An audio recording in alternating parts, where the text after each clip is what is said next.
Hello, everyone. This is BRG, as you can tell.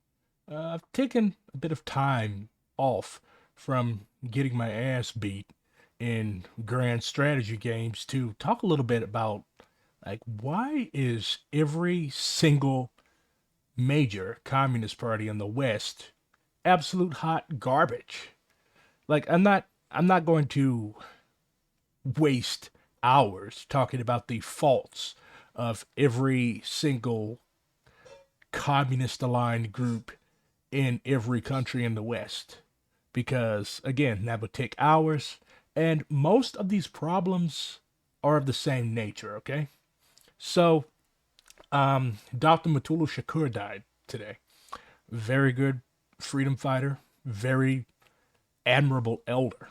And he was a member of a formation called the Black Liberation Army. I've got their collected works back there on my nightstand. But they wrote this an open letter to the white left in the United States. The white left in the United States is bankrupt. This comes as news only to those in the white left who absurdly believe otherwise or who somehow confuse their sincerity with revolutionary politics. The white left, new and old, this was written in, I believe, in the mid 70s. So when they talk about the new left, those are the new communist movement groups, aka proto Maoists in the United States, and groups that fell out of SDS when it collapsed at their last conference in 1969. The old left refers to the CPUSA and groups that came out of that party. Because if there's one thing that Western left groups are known for, well, left groups in general are known for its splintering over minor issues of theoretical disagreement. Anyways, the white left, new and old, has become a necessary adjunct to the entire process of white bourgeois socialization in the United States. It can be honestly said that the leftist parties and associations of the U.S. are as necessary to the perpetuation of racism and white class domination as the middle class institutions of the status quo. This is pretty spicy. In the US, the white left in general, and the large communist and socialist parties in particular, have long since relinquished any revolutionary claim hysterically directed at them by the reactionary major political parties of the status quo. So when we hear Republicans or Democrats jumping down the throat of the CPUSA, or when we hear Marjorie Taylor Greene on the floor of Congress going off about commies under the bed, the BLA is here saying that these people are full of shit. Like these parties, PSL, CPUSA, WWP, which is basically the same as PSL with a different name, like all of these little small groups that basically do nothing but protest and write, like they don't pose any threat to the established order in this country, okay? They have ceased to be like actual communist formations, even though they call themselves such. Getting into that later. No longer does the white left support the ultimate cause of the working class and its historical revolutionary role. Instead, the white left subsumes its hunger for white bourgeois legitimacy behind Marxist rhetoric and intellectual lip masturbation. The white left and its major organizations support only safe, tame reformist struggles, labeling all who would go further in developing revolutionary contradictions as adventurists. The racist character of the white left is concealed behind a progressive pretense only one step removed from white bourgeois liberalism. Seldom, if ever, does the white left support the right of black people to national self determination and their right to organize an armed capacity to resist the aggression of the European American capitalist state. Instead, the white left supports individual cases of perceived racism, injustice, or sexism, therein paying their obligatory dues. We are counseled that black people's struggle must await conscious development of the white working class, and even further, the black nationalist divides the U.S. working class movement. The implication of this line is clear. N-words need white folks' approval in order to proceed along their own historical record, begun with the introduction of the first African slaves into colonial America. The historical continuum of blacks and the whites in the U.S. is conveniently butchered to conform rather, with contemporary white left cowardice and racism, effectively absolving them of revolutionary responsibility during the present epoch. The socialist and communist intellectual black bourgeoisie are no better than their white counterparts, especially when these blacks are members of the bourgeois white leftist parties. They're essentially calling black people in groups like PSL and CPUSA Uncle Toms because they're not really operating in the root interests of the black proletariat, of the black lumpen proletariat. They're operating in a sectarian way in the interests of their own little tiny small groups, and more often than not are used as tokens. Oh, we have a black member, so this whole racism spat in this branch, it's nothing. We don't just have a black member, we have a black national secretary. How dare a lower class black show more dedication to an ideal than they, by putting their lives on the line for their beliefs? These slick punks of the left view with contempt and fear all political black activists that do not conveniently fit into the mass line of their respective organizations dominated by political gradualism, aka reformism, opportunism, and the time is not rightism. These blacks wax very intellectual in their contempt for the extremism of the black nationalist left. The urgency felt by revolutionary black nationalists under the jackboot of the repressive capitalist state, while a catalyst for revolutionary action for some, is a reason for cowardice in others who do not share the same sense of urgency. The white left does not share our sense of urgency because they do not share our reality and perceive the historical destiny of blacks as identical to their own instead of as related. Such false notions would be quickly dispelled with the materialist analysis of American history. Yet the bankruptcy of the white left in the U.S. is not unique to these shores, nor does it only apply to black-white relationships on the left. It, meaning white left bankruptcy, is a system of the socio-economic development in the capitalist West where the power and control of capital have looted the Western communist parties of their revolutionary vitality by effectively stopping the self-identity of the industrial working classes. Consequently, the bankruptcy of the white left has internal implications and affects the white left's relationship to itself and to the very working classes they would lead. This contradiction is manifested in the position of most Western communist parties to the younger, more militant European New Left groupings. The concept of Eurocommunism is its most putrid feature. Almost 100 years ago, Marx asserted a working class at West has no identity. He did not mean objectively that it was not a working class, but that subjectively, revolutionary consciousness of itself as a revolutionary class for itself was precluded without active struggle against this class enemy. Because the communist parties of Western Europe and in most Latin American countries view bourgeois legitimacy as primary instead of secondary, note that they're not opposed. There is nothing in this work, in this open letter to the white left, that says that communists should not engage in the electoral process. Communism must be a 100% illegal movement. But what they're saying is when you apply 100% of your cadre's time and energy into things that the bourgeois state encourages you to do, not just allows you to do, like encourages you to do. Like they always tell communists, why don't you just run for office? Like, don't worry about revolutions. If your ideas are solid and the working class is behind you, then you'll win elections. So, they do so in order to secure legitimacy that only the entrenched bourgeoisie and capitalists can bestow. For even the most revisionist communist must agree that capitalism is a dictatorship of the capitalist class. So again, they're talking about how revisionists engage in these word games. Like they maintain themselves as being revolutionary on the surface, okay? They'll quote Marx, they'll quote Engels, they'll quote Lenin, they'll even quote Mao. But do they grasp the inner meaning of what they're trying to do? Okay, so we're going to define revisionism and opportunism later. But I'm starting off with this piece because it encapsulates the gist of what continues to be wrong. Keep in mind that this letter was written almost 50 years ago, and nothing really has changed, okay? Like the left in the West has remained. It hasn't even remained because nothing stays the same, okay? That's anti-dialectical. It's gotten worse since this was written.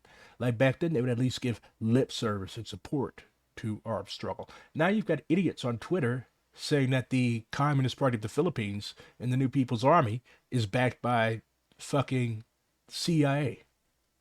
You've got people denouncing the legitimate struggle for national liberation of the Kurds because they don't like whatever fuck dead guy that this imbecile on Twitter who cannot organize, cannot revolutionize their way out of a Twitter bag also likes. So shit has gotten worse in major part because of the internet. Like back then, you actually had to sit and type out a letter. And the other way to communicate, because any revolutionary worth their salt from the 70s was not chatting on the telephone, okay? Like the only way to actually struggle through these things was to meet in person and exchange position papers. But now you can just say whatever the fuck you want on Twitter or Facebook or on a blog. And people read this shit, and there you go. You've got a line struggle, which generally amounts to a pissing match. Anyways, accordingly, a Communist Party unwilling to push the envelope. Like, we're not just supposed to stay static, okay? We're not supposed to run around putting out fires. We're supposed to actually push the envelope. When we involve ourselves in strikes, when we involve ourselves in union organizing activity, like, we're supposed to actually politically educate these people in a communist direction. If you just try to get a bunch of people together and get them to hold your ugly ass signs at a picket, like, that's not organizing people, okay? That's a photo op. That's a protest. That's not even a protest, because a protest actually scares the people that you're trying to scare. Okay? Like, the ruling class is used to pickets. They're used to what functionally are parades. You have to show the ruling class some shit that they're not used to at a location where they're not used to seeing it. Also note that I am not encouraging anybody who happens to stumble across this Twitch feed or this YouTube video to engage in violence. Just a disclaimer. I'm just some lunatic rambling in front of a microphone and a webcam. All right. Anyways, accordingly, a Communist Party unwilling to push the contradictions of working class struggle beyond the legality of bourgeois reformism and unionism will itself be determined by that reformism. So it doesn't matter how much you talk about we need a revolution. If all you're engaging in is reformism and you're not actually taking any step towards revolution, you're not a revolutionary. You're not a revolutionary party. You're not a revolutionary club, as the CPUSA calls its branches. You're a reformist with a red mask. Hence, the working class such a party would pretend to lead will be led down the path of its natural class enemy, the bourgeoisie. Chile is a case in point of such folly. Salvador Allende, he organized the people organized around his party, and they elected him.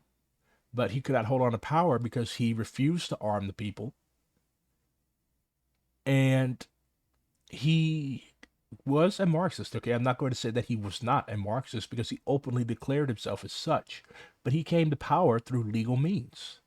And the United States was very, very irritated at this.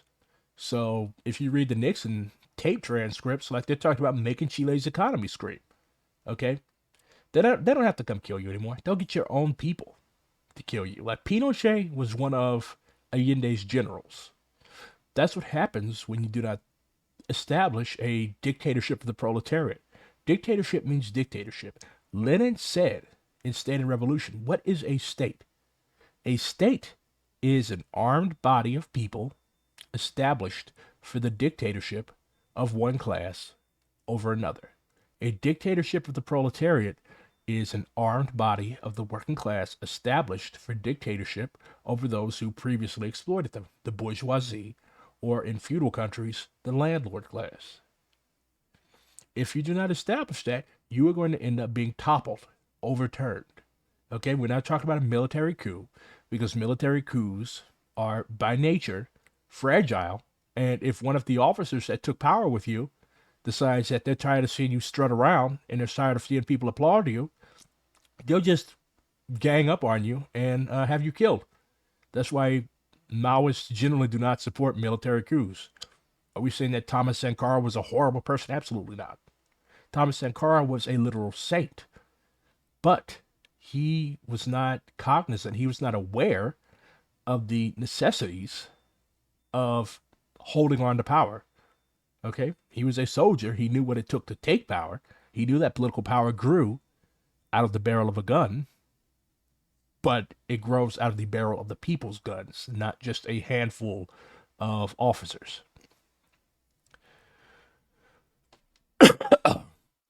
When it comes to colonialism, international and domestic, the bankruptcy of the left is just as evident.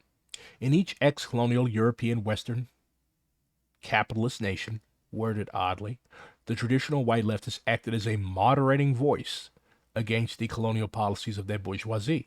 This, while good in itself, masks the class collaborationist nature of the white European left.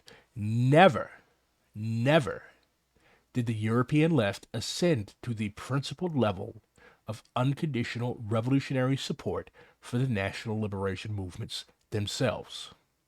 Why? Was it because in each ex-colonial capitalist nation, the white left still identified with the narrow racial and national interests of their own country, and hence with the interests of their own national bourgeoisie? Or was it because identification with and full support of third world liberation movements would erode white left legitimacy at home? Apparently, the answer is both class national collaboration, also known as fascism, and political expediency.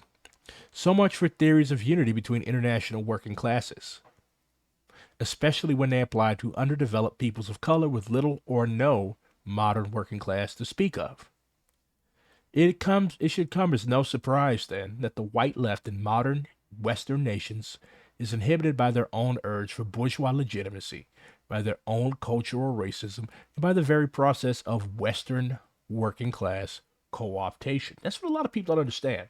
Like, the West will simply just buy you off. If you make enough of a nuisance out of yourself, then yeah, they'll pay somebody to kill you. But like, there's so much shit floating around here. Like, we see this with every single uprising. What happens? The masses rebel for days or maybe even weeks or two, and then the money starts coming. This is what happened to the Black Lives Matter Foundation.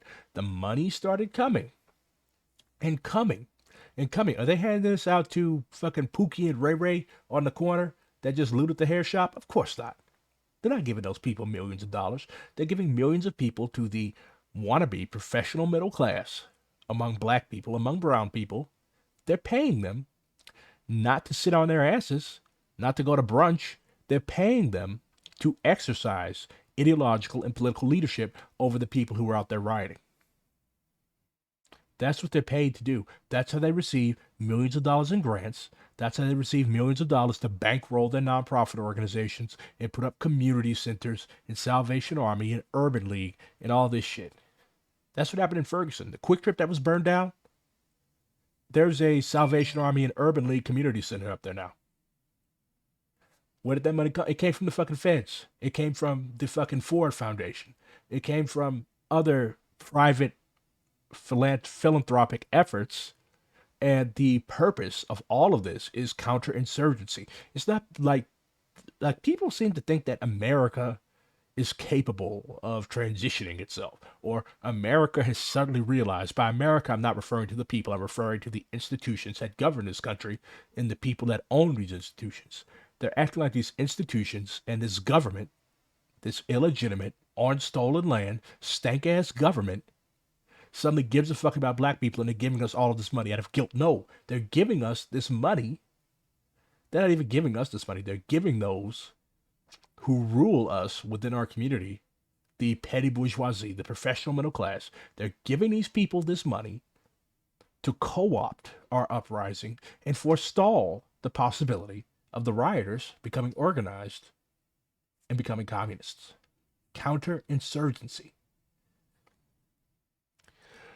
Rather than grasp this concept and the revolutionary obligations that flow from it, the white left and white communists fall into the pits of over intellectualism. Over intellectualism. What does that mean? That means, as my grandma would say, you so smart, you dumb. You so smart, you dumb. You know everything. Like you can memorize these books behind me, but you cannot deal with what's actually going on around you. You cannot analyze because your brain has ossified. When Mao said that to read too many books is harmful, he's not saying burn all the books and do like Confucius and bury the scholars. Mao was saying that if you are so caught up in study of what has already happened or study of what people think has already happened or where people think we should go, if you get so caught up in that shit, you're going to miss the opportunity. I'm not an opportunist, but the opportunity to understand what's going on around you and transition it into something that's good for the communist movement. So, over intellectualism, avoid it. To read too many books is harmful if you stay stuck in the books. Over intellectualism, an endless debate over who has the locks on ultimate truth. This is another big thing. So many $2, not even $2, 2-cent philosophers on Twitter think that they know every fucking thing because they skimmed Gromsky or they skimmed Lukács or they skimmed Adorno. I know I butchered all three of those names. I have no respect for European languages. Anyways, just because you've taken a grad school level philosophy seminar, that does not make you smart. Okay? That's what one of my coworkers used to say. Go having a degree or sitting up listening to some other pompous asshole talk about pompous asshole things, that doesn't make you smart. The Black Panther Party said this many, many times.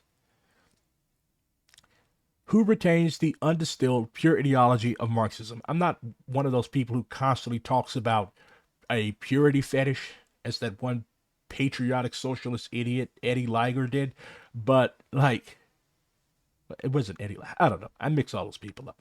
Anyways, but like, you could become so obsessed with maintaining your ideology, the mishmash of ideas within your head in its pristine form, that you become useless. Mao said that theory is like an arrow and a bow, okay? Some people are dogmatists, just sit up and they just rub the arrow, hold the arrow in their hand. I know that can be a metaphor for something else, but let's not go there. Some people just sit and they just stroke the arrow. But Maoists, communists, because to be a communist, you have to be a Maoist. That's just how it works. Maoists point the arrow at the target and we fire it. I don't know how to hold a bow. But that's the difference. Subjectively, most white leftists do not want to deal with the funky, unvarnished, stomp down in the gutter truth. So they devise all types of subjective reasoning for such avoidance of reality. This manifests itself in the attitudes of some white leftists. When a black man, hard-pressed by the very realities that would-be leftists conveniently avoid, is less than humble, reasonable, and convenient, he is immediately branded arrogant and prideful, and hence worthy of being politically ignored. I've seen this happen many times. Now, this type of sentiment has been directed towards myself.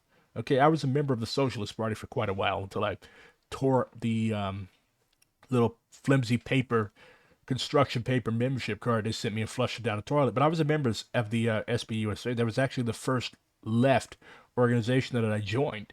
And when I became like more interested in being in like tanky shit, I don't identify as a tanky. I think tanky is a stupid term, and I think tankies are stupid people because like real legitimate tankies do exist. People who think that, who support all of these crackpot dictators, people like Pol Pot, Saddam Hussein, Bashar al-Assad, Vladimir Putin.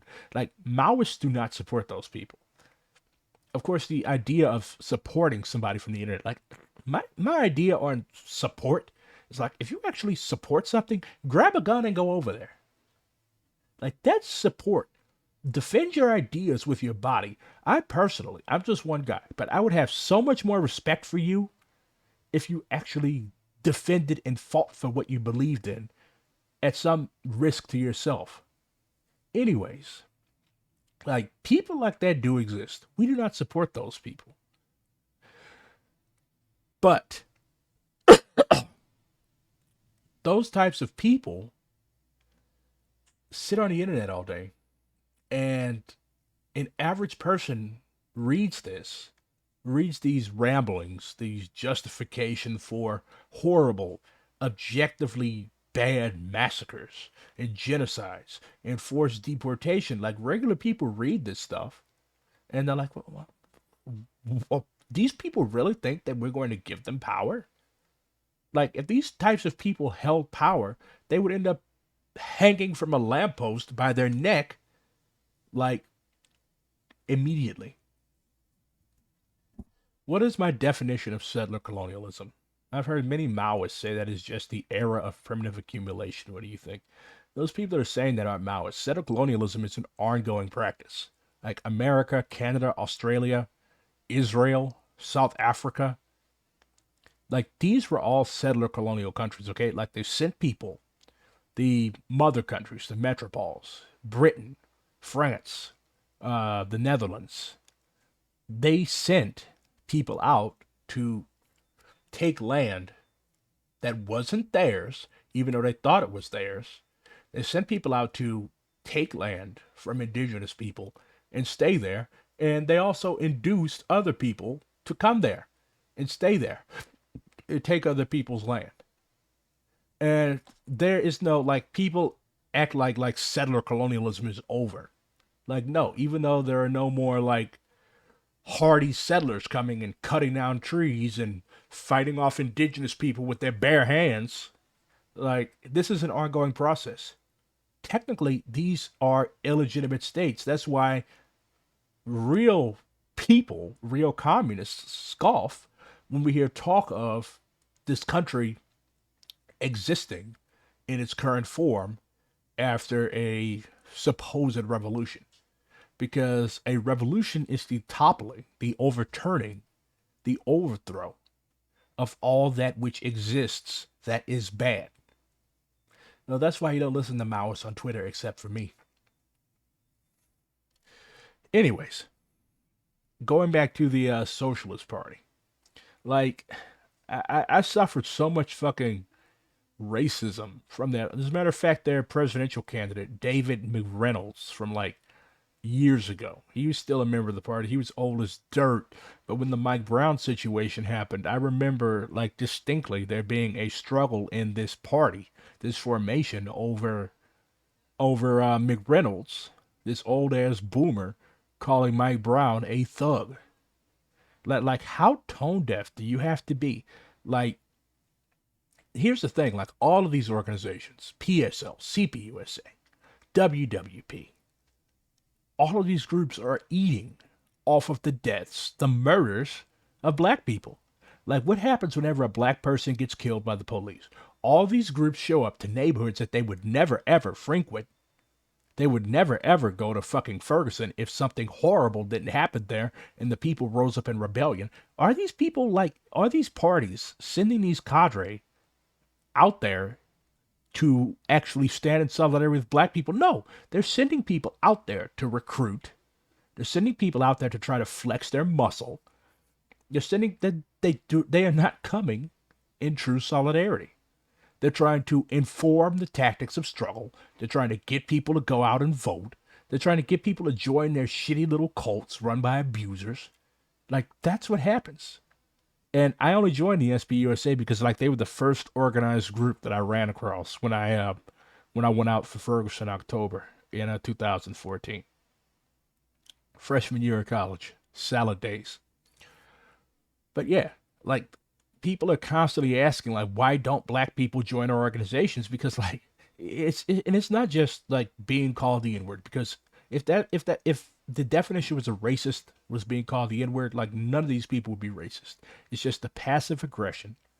It's the writing us off with various political slurs when we say something that you don't like, informed by our own experiences and struggle. Like somebody saw me reading Malcolm X and they immediately thought I was a member of the Nation of Islam, or they immediately thought I was a black supremacist. Like regular ass people, regular ass black people are not going to deal with that shit. That's why many of us prefer to organize in all black organizations, because we go through enough shit on the job. We go through enough shit in our average, ordinary day to day life. Like my fucking coworker got into a fight with the guy, a white dude, who decided to call him the N word. Just riding along the fucking street in his car. And this dude was obviously drunk or high on something. Decided he wanted to try to get in an accident with my coworker to try to teach him a lesson. Like, we go through so much shit. Like, why do you think that our life expectancies are so low? Like, stress can literally kill you. And you say that your group is dedicated to our liberation. You throw out all the good shit. You throw out all of these good cadre that were black that you had, who probably suffered at your hands as well. And we join you, and we go, like, nobody's going to go through that. Okay? That's why black people have historically formed our own organizations. Anyways, other defensive attitudes then follow. A black man who espouses the truth as the conditions of combat and struggle dictate is considered bitter or hateful towards all whites, or in the very least, resentful. This is not only comic, it's pathetic, because many whites mistake intelligence for stupidity and cannot distinguish one from the other. This equals out to covert racism masquerading as quasi-ego analysis, which more often than not is an analysis of the white psyche instead of a black man's ego. I've been diagnosed by white people on Twitter and in political spaces with so much shit. Apparently, I'm a narcissist. I'm a sociopath. I have the emotional depth of a teaspoon.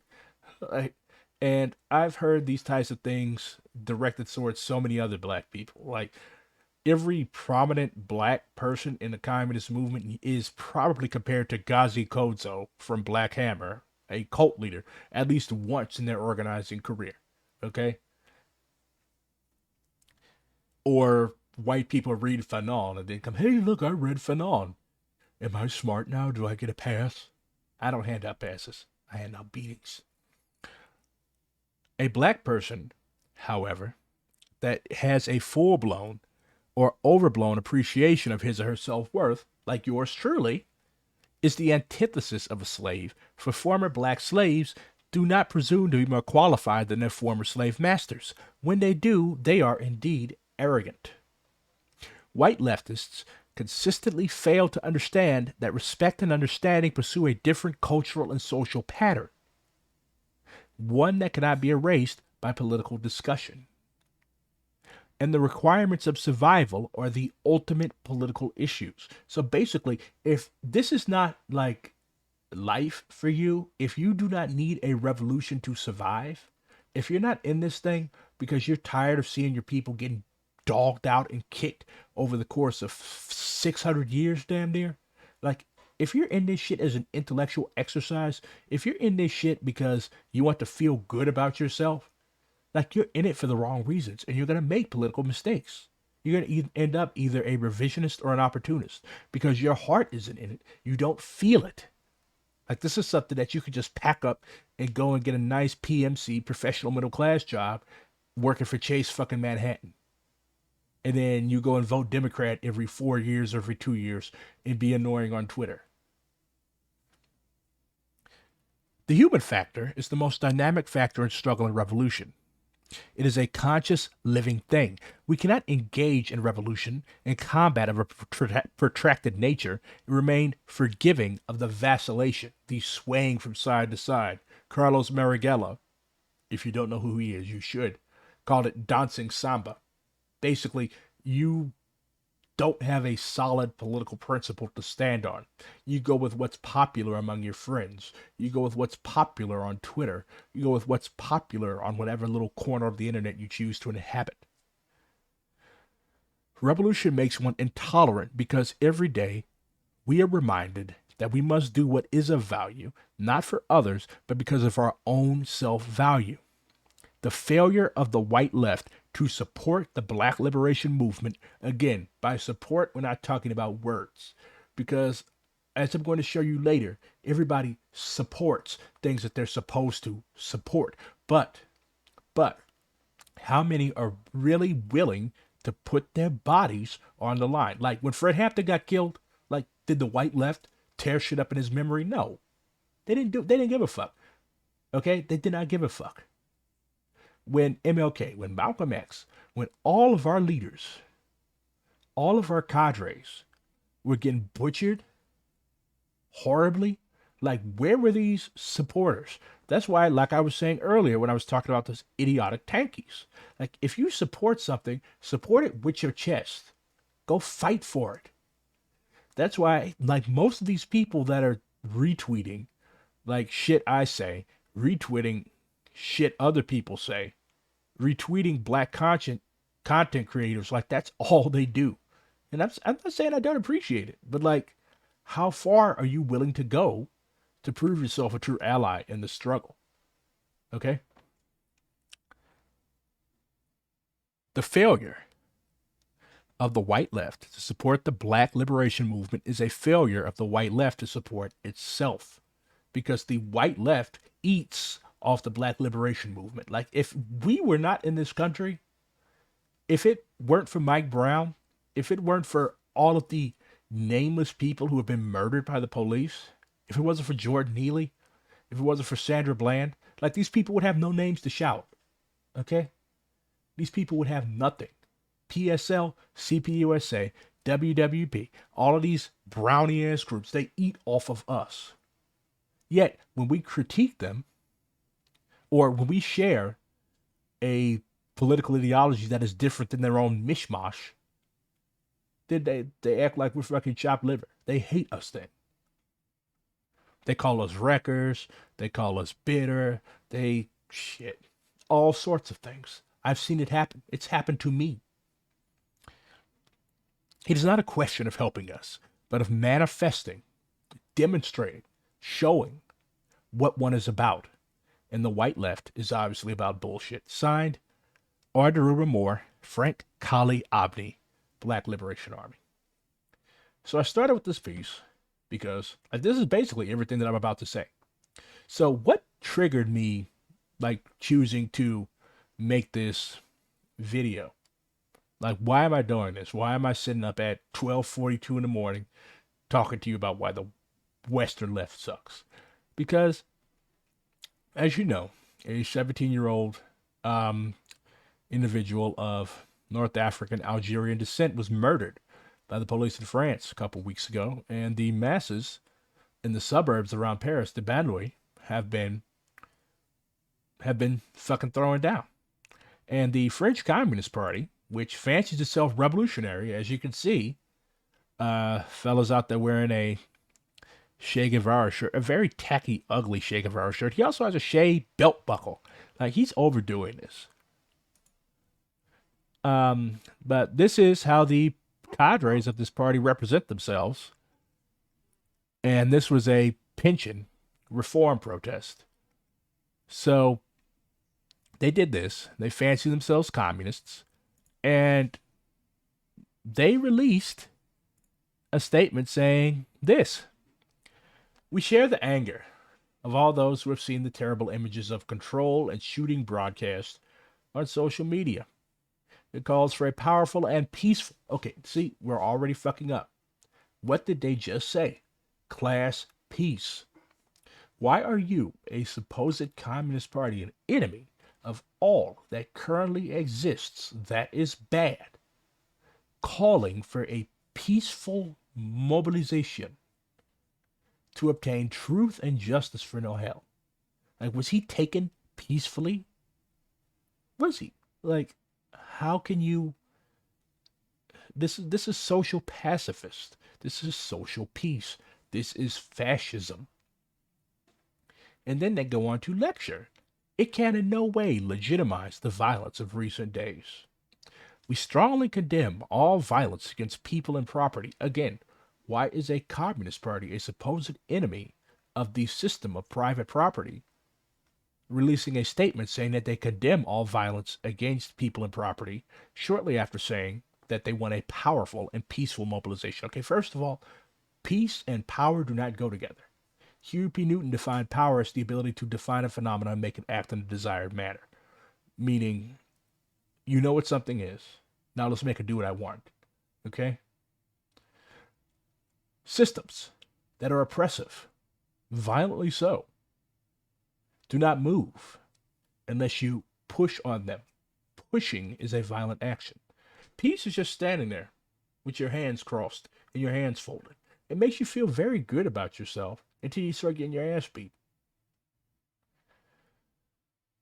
So, they oppose the firing of mortars and Molotov cocktails. And don't even mention Slavoj Žižek to me. Like he has been garbage. Like every person that I've come across that likes Zizek has always turned out to be a bad person. Like not just a politically bad person, but like just a personally bad, disingenuous, unprincipled, shitty person. Like Zizek has the shittiest fan base, which have disrupted the lives of thousands of residents of working class neighborhoods and the looting of businesses. Okay, just in these few paragraphs, these few sentences, you have a call for social peace, fascism, you have a call against the just outrage of the masses, and you have a defense of businesses. Let's see what else. Not only does this violence in no way serve truth and justice, violence has historically been the only way to get truth and justice, but we can see how it is used today by reactionary forces in power on the right and the extreme right to stigmatize entire neighborhoods qualified by some from foreign enclaves when they are, like all territories, a part of France, of its wealth, of its strength. Okay, so this is just outright colonialism. So you've got foreign enclaves, foreigners who are part of France's wealth. Part of France's wealth. Consider all young people as delinquents when only a few degrade, ransack, loot to the detriment of all. Reduce the life of these neighborhoods to the sole manifestation of violence, or even sow the seeds of civil war, as two police unions recently did a declaration with seditious accents, which must lead to sanctions. We oppose bans or demonstrations, and they probably undoubtedly had some other bullshit to say after this, but like, this is basically the European communist parties in like just summed up. Okay, like I could stop this stream now, but I'm not going to do that. Okay, so this Mustafa account, he's just demonstrating the social, well, I just assume their pronouns. They go in on the white nationalist ideology of various Western groups. The white nationalist ideology of British workers in Australia and South Africa exerted tremendous influence on British trade unionism in the late 19th century.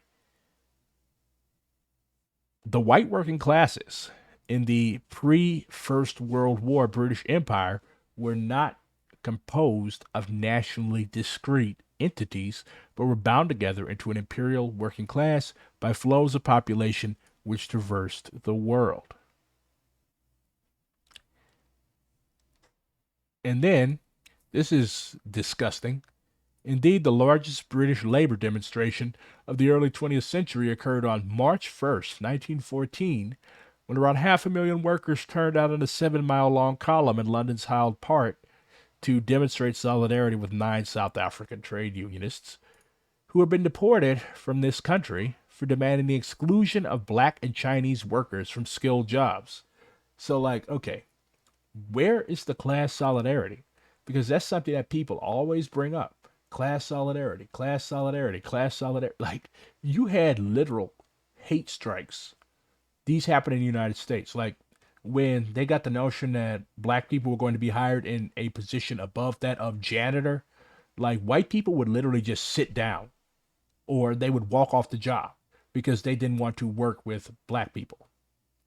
There was a white worker in Detroit at an well, they weren't making cars during the war, at a tank factory, who said that they would rather see Hitler and Hirohito win than work beside a black person, a fellow American, on the assembly line. Yeah, They would rather see fascism win than work beside another American on the assembly line simply because he was black. So this is where people are coming from. Similarly, a great majority of French socialists in the French labor movement were unambiguously colonialists. Okay, they didn't just stumble into colonialism by a mistake.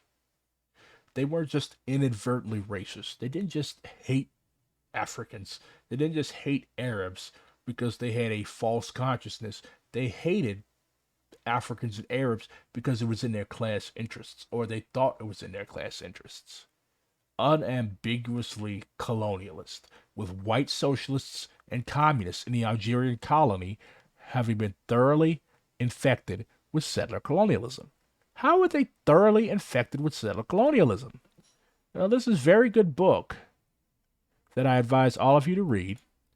It's called False Nationalism, False Internationalism. So, what happened? Let's talk about the United States for a little bit. Asians under U.S. communism. In the U.S. Philippine colony, the CPUSA representatives educated a petty bourgeois leadership for the new Communist Party, the PKP, Partido Comunista ang Filipinas. The original first line leadership of the PKP were trade union militants, most notably Crisanto Evangelista, leader of the Printers Union and the most influential unionist in the country, but the orientation was towards open legal organizing in the cities. Within 2 years of the PKP's founding on 7 November 1930, the party was banned, the leadership was imprisoned, and the young communist movement disorganized without central command. So, arbitrarily, okay, our notion is that all communist parties should have the ability to determine their internal affairs. But in the 1930s and 1920s, the Comintern was like, no, no, no, no. We are the revolutionary experts. So what happened? The CPUSA, backed by the full authority of the Communist International, moved to reorganize the PKP's leadership, membership structure, and political line. Over the next 5 years, the PKP was surgically ripped apart. CPUSA Secretary Earl Browder, rest in peace, had been in close touch with Philippine communists since his visit in 27 when he was head of the Comintern's Pan-Pacific Trade Union Secretariat. Browder and his lieutenants promoted the careerist, pro-American clique led by Dr. Vicente Lava to become the secret second-line leadership that would take over the party. So, what happened? For the entire rest of the PKP's life, some 30 years, there's actually still a rump group called the PKP 1930, referring to the year that it was founded. And they still exist. They don't do shit but release statements and snitch on Maoists. But the CPUSA still has them listed as a fraternal party. Yes, the CPUSA is still in fraternal unity and solidarity with a party that essentially functions as snitches. People make jokes about the CIA, CPUSA, and I know a few people that for whatever reason are affiliated with some of these groups that I'm talking about. Like I know people that are in the CPUSA. They're not snitches, they're not feds, they're not whatever. Like, why do people join these things in the first place? Okay, like let's just look at how people become socially active and socially involved, okay? People join these things because their friends are in them. Like I guarantee you that most of the younger membership in the CPUSA, in PSL, in the Workers' World Party, in all these shitty little sects, like they have probably never ever read thoroughly their party's program. Okay? They joined because it was the only group in town. That's how I ended up in the SPUSA. They joined because it was the only group in town. They joined because their friends were in. They joined because they want to do something, okay? Like these parties got a pretty big membership bump from Trump. Like people literally thought that the world was coming to an end. Everything that they loved burned, to use Matt Heimbach, a notorious fascist, to use his words. Everything You Love Will Burn. It's a very good book by a Norwegian fellow named Vegas Tenold, an anti-fascist. but I highly recommend reading it. But their world was collapsing around them. Okay, that's why I always tell Maoists, like, we should not, when we talk about revisionism, when we talk about opportunism, like, we're not talking about the rank and file of these parties, most of whom, like, if they actually educated themselves about the group that they're in, they would leave immediately. But they form social ties in these groups, they make friends in these groups. Some people have even gotten arrested while being members of this group. It binds you to it. Like, that's why the mob used to make you commit a crime. Like, they used to literally make you kill somebody before you could become a member. It was called making your bones or getting your button. Because, like, when you do some shit and you're a member of the group that induces you to do some shit, and I'm not saying that CPUSA and PSL support illegal activity, they're fucking marshmallows. But, like, when you take an arrest as a member of a group, like, that binds you to it. And so this is what the U.S. Communist Party did. Meddled in the Philippines. Joma Sasan, I think, wrote in Philippine Society and Revolution or Rebuild the Party and Rectify Errors. I can't remember which one. But, like, he actually wrote about these people. These were the people that the Comintern sent to help organize the Communist Party of the Philippines. And why was the Filipino Communist Party under the auspices of the CPUSA? Because the Philippines was an American colony. So what else happened?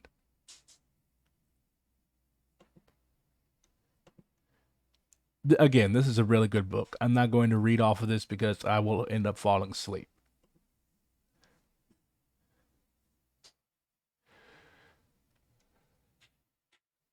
As we know, the American government through Japanese Americans in concentration camps. They put every Japanese person in jail during World War II.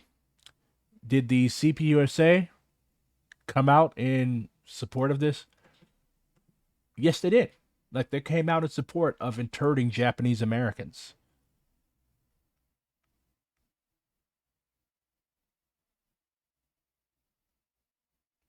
Oh, that's interesting. Um, it's actually attributed to a couple people. It might be Sakai under a pen name. Some parts of this sound like them, sound like Sakai, but I don't know. Anyways, so this was one reason why Japanese Americans had no allies when the concentration camp roundups began in 1942. Once a treacherous CPUSA decided to support their imprisonment, they naturally blocked other third world communists from fighting against the concentration camps. Does that mean that the settler CPUSA bears the main responsibility for lack of internationalism? Absolutely not. The main responsibility was held by Japanese American revolutionaries. We say that internationalism begins in self reliance. There is a widespread trend of thought that really believes the reverse, that international solidarity is needed to compensate for weakness. Again, international solidarity is needed to compensate for weakness. That's why we support the CPI Maoist, the CPI, the Communist Party of the Philippines, and various parties that are organized under Maoist auspices that are fighting their own revolution. When a party consistently relies on foreigners, on people in different countries who may or may not be inclined to actually put their bodies on the line for them, that's weakness. And you cannot win if you rely on other people. Machiavelli said this. Okay?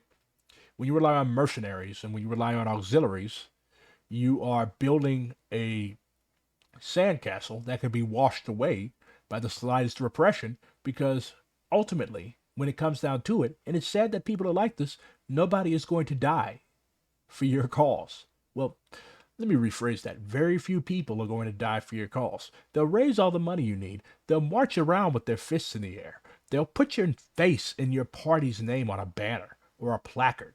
But when it comes to, I'm about to get shot in the fucking head, they're not going to support you. They're going to go back to their own countries and they're going to set up a solidarity committee for whatever the fuck. That's what happens. The Kurds learned this the hard way. So ultimately, your revolution is your responsibility. So, few terms I'm going to define. Well, this dictionary is going to define revisionism in the Marxist sense: the invalid, unscientific modification of a correct principle of the science of revolution, scientific Marxism, also known as Marxism, Leninism, Maoism. The term revisionism, however, is rather unfortunate since, of course, every scientific theory must be scientifically revised. What does scientific revision mean? This does not mean like, oh, we're going to just our general secretary had a revelation in his dream last night while he was sitting on the toilet. Yeah, your general secretary fell asleep on the toilet. Okay, that's not how you revise theory, okay? That's why I'm pretty critical of Huey P. Newton and his theory of intercommunalism, because it wasn't really backed by anything. Like, there was no real democratic centralist discussion or line struggle in the Black Panther Party. It was just something that Huey came up with in his own head based on his own subjective interpretations of theory. Okay? I love people that abide by intercommunalism. I have no beef with the revolutionary intercommunal Black Panther Party. But like, I just don't see it. The probably the one thing that I think Huey was right on was the fact that the proletariat, due to automation and the steady march of technology, applied to the service of capital, the proletariat would end up being lumpenized, as that's pretty much come to pass in the 50 years since he developed that theory. But a lot of it is just subjective and Huey playing with words. But is he still one of my major revolutionary influences? You damn well bet so. So a scientific revision is actually something that's done after a thorough process of investigation and research. Okay? It's not just your own ass. It's not just your own ideas. It's not your own thoughts. Because that's revisionism. Because it makes you feel good, or this is what you personally, without doing any investigation or study, think is best. That's revisionism. Scientific revision, or the application of Marxist Leninist Maoist principles to a particular country, is not revisionism.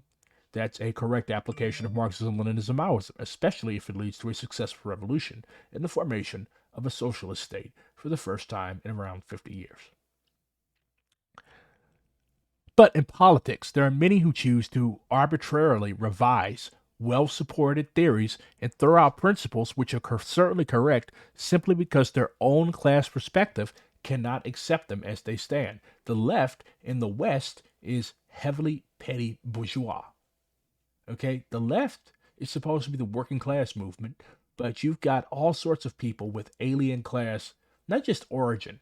Okay, like I'm not one of those Red Guard type people. I'm not referring to the cult. I'm referring to the OG Red Guards from China during the Cultural Revolution. I'm not one of those people who think that you can belong to 4 or 5 black categories, or because your dad was a landlord, that makes you a landlord at heart too. Like, that's an undialectical, anti materialist way of thinking. But like, if your class perspective is still in that alien class, then you're alien to the left and you're alien to the communist movement. And whatever theoretical um, contributions you hatch in your egghead are probably going to be wrong. That's what this means. Partisan trends, which characteristically engage in revisionism in the first sense. So Mao defines it very well. Revisionism, or right opportunism, is a bourgeois trend of thought that is even more dangerous than dogmatism. The revisionists, the right opportunists, pay lip service to Marxism. They too attack dogmatism. But what they're really attacking is the quintessence of Marxism. They oppose or distort materialism and dialectics, oppose or try to weaken the people's democratic dictatorship in the leading role of the Communist Party, and oppose or try to weaken socialist transformation and socialist construction. After the basic victory of the socialist revolution in our country, there are still a number of people who vainly hope to restore the capitalist system and fight the working class on every front, including the ideological one. And their right-hand men in this struggle are the revisionists. So does anybody consciously decide, you know what, I'm a revisionist now? Yes, I am the capitalist in the Communist Party. No, like nobody wants to be something that's bad. Nobody wants to be a racist. Nobody wants to be a revisionist. Nobody wants to be an opportunist. But if you do not adequately handle the question of class suicide, as Amilcar Cabral would say, then you're going to end up stumbling into it. You're going to end up committing errors that set back the much needed revolutionary process. So we've defined revisionism. Now you know what this slur that Maoists like to throw around means. Here's some more of Mao on revisionism by this long collapsed communist group. I just like their amalgamation of quotes. Revisionism is the denial of the necessity for the proletariat to bring about revolutionary overthrow of the bourgeoisie. It is the denial of the necessity for the proletariat to exercise all-round dictatorship over the bourgeoisie. It is the denial of the necessity of protracted class struggle throughout the entire period of socialist transformation of society. In fact, the struggle against revisionism will continue right up until the time communism is achieved on a worldwide scale. This is because revisionism is the form bourgeois ideology takes on within the ranks of the revolutionaries. Until such time as the last vestige of capitalist relations of production are abolished, which is the cause of the division of society into opposed classes, rather. The material basis for the generation of a bourgeois world outlook still exists. Only if the proletariat and its allies never cease to carry class struggle forward will the danger of capitalist restoration be averted. So, revisionists generally admit the existence of revisionism. The difference between a Maoist and a revisionist is that a revisionist thinks that the USSR went to shit under Gorbachev. They think that the USSR was socialist until Gorbachev fucked everything up. Maoists, on the other hand, acknowledge that the USSR went down the capitalist road beginning in the mid-50s with the rise to power of Khrushchev and his clique, Nikita Khrushchev, the guy who banged his shoe on a table at the UN. With the rise of Khrushchev, and we also extend our analysis to take into account the fact that all of these people came up under Stalin. Are we saying that Stalin is a revisionist? No, we're saying that he had some revisionist tendencies, though. Mao said the same thing. He did technically synthesize Marxism-Leninism, but he also had a lot of undialectical, anti-materialist views that when I upload this to YouTube, I'm going to include a link to Mao's assessments of Stalin. But don't go run and tell all your little Twitter friends that BRG said Stalin was a revisionist, because I don't feel like blocking a bunch of 14-year-olds. Anyways,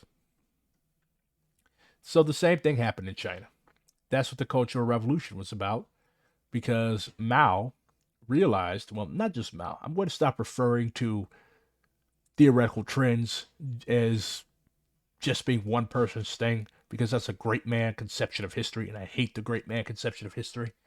But people in the party centered around Mao realized that the Communist Party of China had various bourgeois elements within it, and also Chinese society and culture as a whole had bourgeois and old feudal elements in it, especially in the field of culture. So that's why the Cultural Revolution was launched. And as a result of the Cultural Revolution, we have many, many Maoist developments that we could take advantage of. The possibility of things transforming into its opposite. The possibility of a revolutionary communist party transforming into a social fascist party. Okay? Like all of these parties that I'm talking about, the CPUSA, the PCF, had revolutionary heritages. Okay? Like these parties were not founded as revisionists. Ho Chi Minh actually helped co-found the PCF, the French Communist Party. The CPUSA played a major role in these struggles of the 1920s and 30s. Like it was oftentimes referred to as the party of the Negroes, because black people fucked with them heavy, especially during the Harlem Renaissance. But as a Maoist, I know that things can transform into their opposite. So, oh yeah, opportunism. The political line and activity of an individual or group of people or a political party who, though claiming, again, practice, not words, people can claim anything, who, through claiming Though claiming that they are revolutionaries working to overthrow capitalism, in reality, only work for some of the short term interests of the proletariat in achieving reforms. In other words, in its most common usage, opportunism pretty much means the same thing as reformism. The idea of class collaborationism is opportunism's main feature. Opportunism means sacrificing the fundamental interests of the masses. What is the fundamental interest of the masses? Revolution. To the temporary interests of an insignificant minority of the workers, or in other words, an alliance between a section of the workers and the bourgeoisie directed against the mass of the proletariat. The opportunist does not betray his party. He does not act as a traitor. He is not deserted. He continues to serve it sincerely and zealously. But his typical and characteristic trait is that he yields to the mood of the moment. He is unable to resist what is fashionable. He is politically short sighted and spineless. Opportunism means sacrificing the permanent and essential interests of the party to momentary, transient, and minor interests. What this means is if you are focused more on getting a fucking 50-cent wage increase that may or may not happen than you are actually using the struggle for this wage increase to organize workers in a communist way. Like if you just abandon them after they don't get what they want, or you abandon them after they get what they want, or they abandon you, then you engage in opportunism because you did not properly politically educate the people the reason for this struggle. You did not get them sated with the desire for more. You did not get them sated with the desire for power. As the PCP, Partido Comunista del Peru, said, "Salve el poder, todo es ilusión." Without power, everything is illusion. Without power, everything is illusion. And we already defined what power is.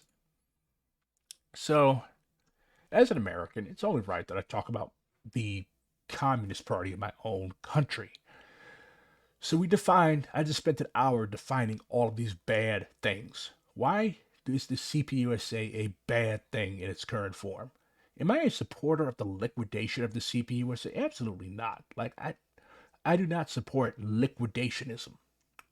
If it's possible for a rank and file within a party to organize themselves and seize power from the cronies and zombies that sit in the commanding heights, go by all means. Reclaim your party. Make it a revolutionary one. But like, is that really going to happen? No, they're just going to purge everybody. So, right now, 99% of Americans share the work of producing all the products and services of our economy. Okay. I think this is a blatant borrowing of the 99 and 1% rhetoric of the OWS, Occupy Wall Street movement. Like, 99% of Americans are not proletarian. We work together in person or online. We work in factories and offices. We work in schools and stores. We work in laboratories and in hospitals.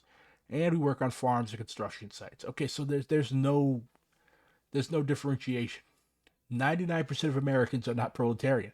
99% of Americans do not have a stake and do not belong in the Communist Party, okay? Am I saying that like this country is 100% bourgeois? No. But this is like an appeal to opportunism.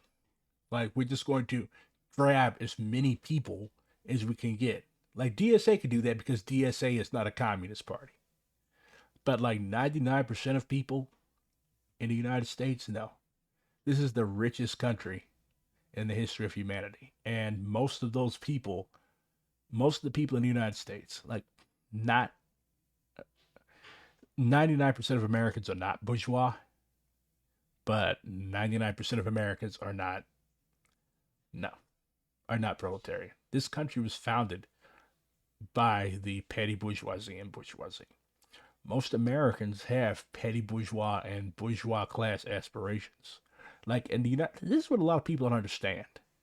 In the United States, nobody wants to be a proletarian. Okay, nobody wants to be a proletarian. I think it was either Sinclair or Steinbeck who said that the reason that communism has to take a hold of the United States is because most Americans are temporarily embarrassed millionaires. Like Americans want to be rich. The reason that most of these broke ass white people voted for Trump is because they want to be Trump.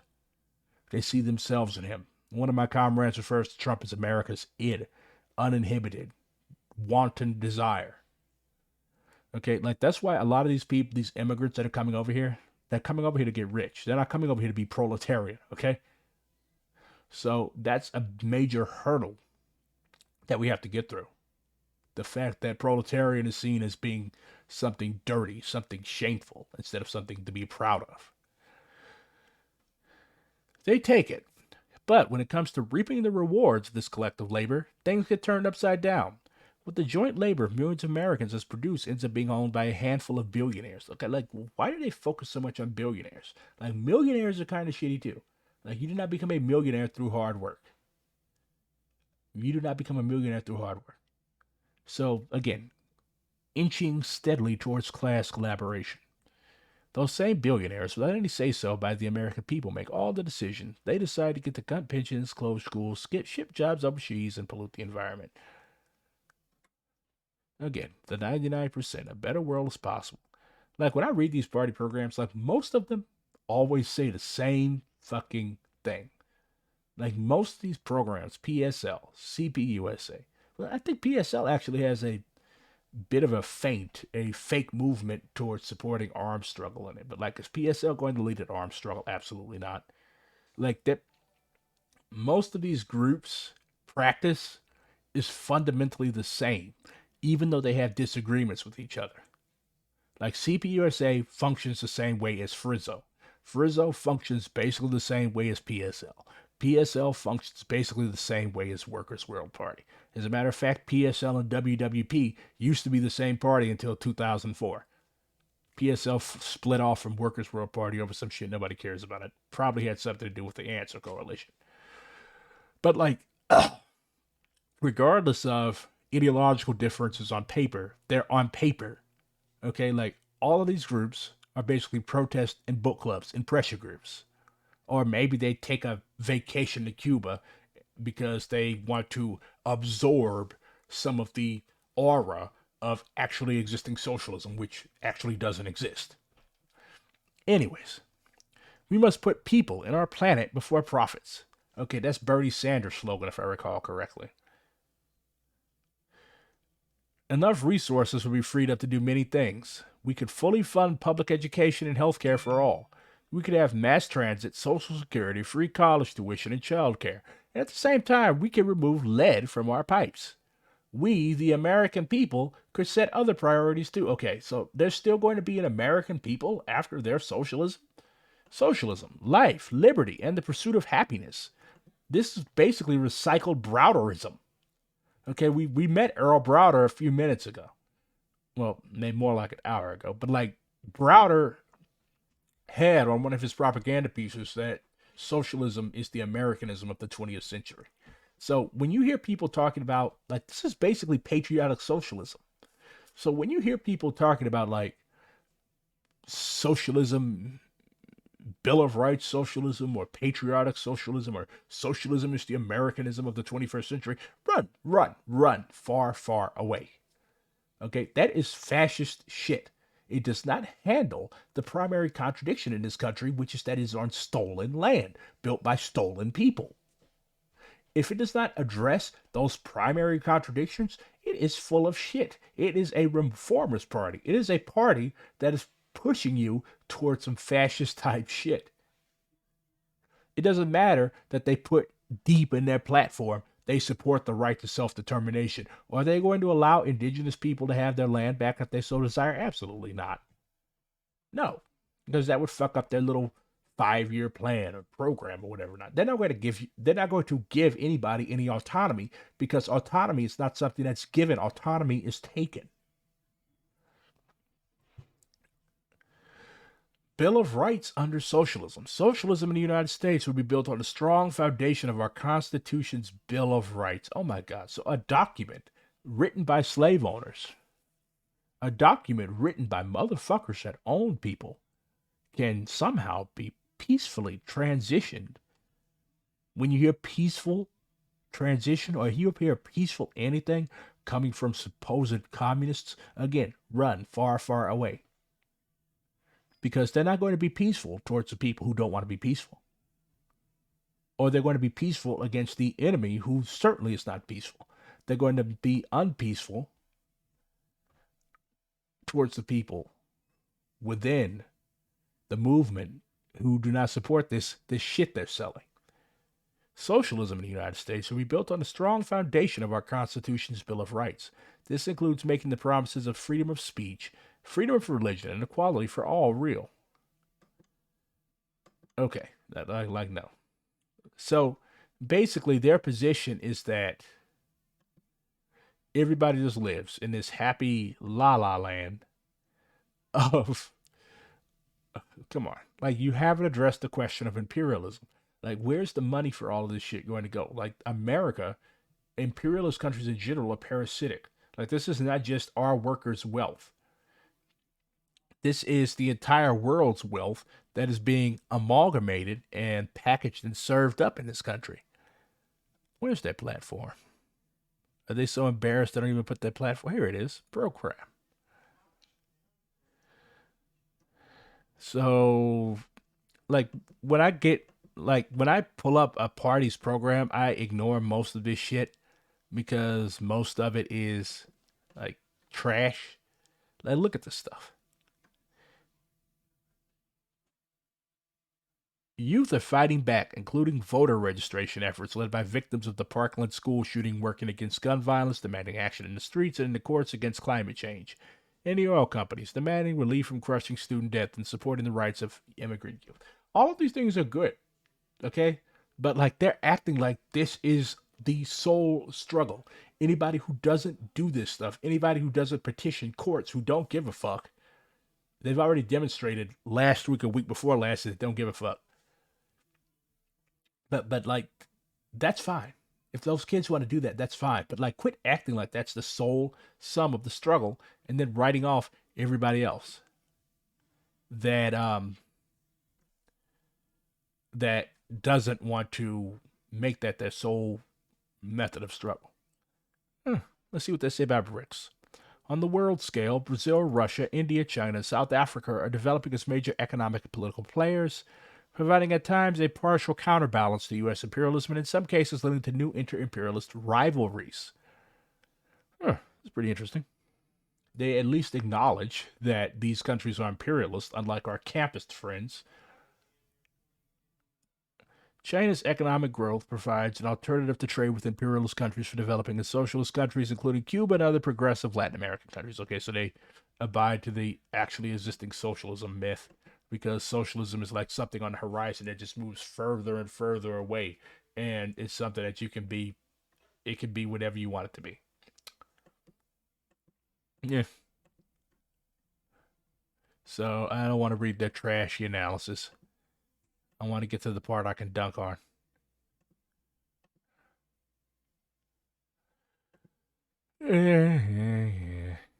Again, all of this shit sounds the same. All of this stuff is like they're not sincere about any of this stuff. That's why I barely read these things in their entirety because again, they're full of shit.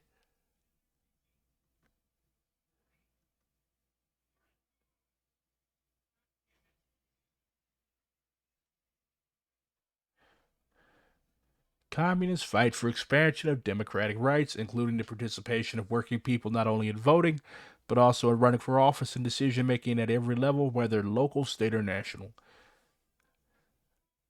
Okay, again, revisionism. It, I think if I was like bored enough to, or I had enough coffee in my system to read all this shit, I guarantee you they would not mention dictatorship of the proletariat like once. More trash, more babble.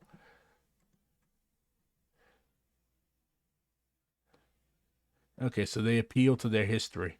And they always bring up McCarthyism. Like, if your party is so whack and weak in security culture that you're able to be busted up by some drunk from Wisconsin, actually, McCarthyism started under the Democrats. But, like, if your party is so weak, like, it really doesn't deserve to exist. Like, Filipino comrades, the Indian comrades, like they're fighting like a literal war, and they haven't broken yet. And these people, like, okay, you got fired from your fucking job. Welcome to the revolution. Like you have the BLA, even within this country, you have the BLA, who I have ideological critiques of. Like you had them. Like were they complaining? Were they whining about repression? No, because when you pick up the gun, when you announce your intent to topple the existing system, of course they don't. The CPUSA does not intend to topple the existing system. But when you announce that, like you have to realize that everything that you've read is coming true. They're not going to let you just take their shit. Nobody is. Uh, uh, so, so yeah, that's pretty much it. I have the um, PSL is like a little further left than CPUSA, a little, but this is kind of washed out by their campism. Like you've got these people that are aligned with PSL. The thing with PSL is that they have more than a few like kids who are affiliated with their party or are candidate members who are not in the party and probably end up washing out of the candidacy course. But they are very online and very militant. They're also very arrogant and boastful. Like my party went to Cuba. What did you do? It's like, okay, bro, Cuba is not hard to get into, but it's just this stuff is just silly to me. Like all of these words on paper.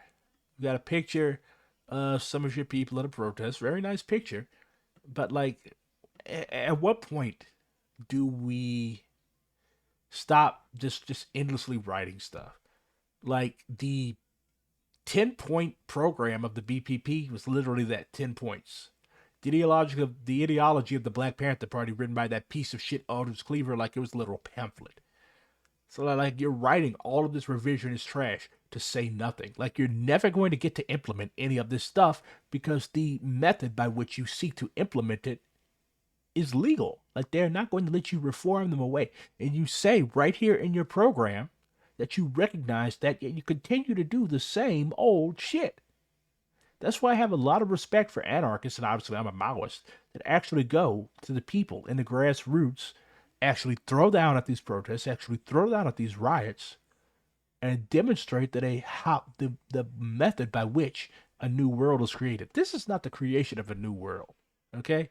Like this shit, this is garbage. Like it's one thing to have a very well organized, well thought out analysis and program. When a Maoist party exists in this country, we're going to have one too. But ours is going to be influenced and informed by practice in the actual class struggle, okay? Marching on a picket line in a agreed upon strike, that's awesome. But that's not the sum total of the class struggle, okay? A riot is the purest, well, the second purest definition and display of class struggle. The highest stage of class struggle, we Maoists believe, is protracted people's war. So, if you can't fuck with that, like neither one of these, I think PSL makes some vague reference to workers' defense groups, whatever the fuck those end up being. Probably some nerds with a fucking 380 in their pockets that they don't know how to use. Like, do you take your people to the range? Like, how are you preparing for the repression? A protest, okay, you're going to get tear gassed and the hell beat out of you. Like, what did you learn? Like Fred Hampton said, when you march to Washington, you're not doing anything but wearing out your soul inside of you and wearing out the soles on your shoes. You're marching between two dead guys, asking somebody that's dead in the head for a reform. So hopefully that'll leave y'all something to think about. And if you're in these parties, know that I don't mean any insult to you, okay? I'm sure you're a lovely person. But actually, before you join something, before you give time and energy to something that very well might get you arrested or worse, like study, okay? Like ask yourself, is this something that I am ready to dedicate my life to? Or is this something that I'm going to end up quitting in disgust? Does this party really serve people like me? Does this party really have the best interests of proletariat at heart? And the big question, can this party make a revolution in the United States? Thus ends my sectarian rant. I'm BRG. Enjoy the rest of your, well, morning.